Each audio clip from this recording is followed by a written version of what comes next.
திருச்செந்தூர்ல செந்தில் ஆண்டவர் சண்முகர் நமக்கு எப்படி அருள் புரிகிறாரோ அது போலவே சத்ரு சம்ஹார மூர்த்தி பிரகாரத்தில இருந்து அருள் புரியக்கூடியவர்.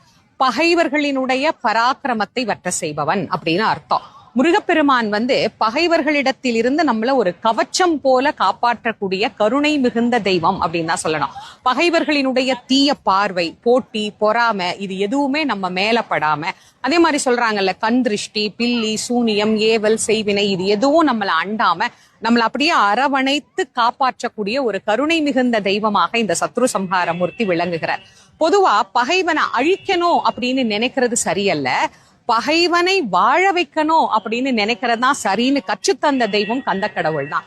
ஏன்னா சூரன் அவர் அழிக்கல, சூரனையும் வாழ்வு கொடுத்து பெருவாழ்வு தந்து அவரையும் தன் அருகிலேயே வைத்திருக்கிறார் பாத்தீங்களா.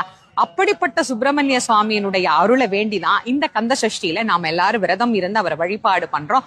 எல்லாருக்கும் வாழ்க்கையில பகைமை அற்று எல்லாரும் மகிழ்ச்சியா சந்தோஷமா வாழணும்னு நான் முருகனை பிரார்த்தனை பண்ணிக்கிறேன்.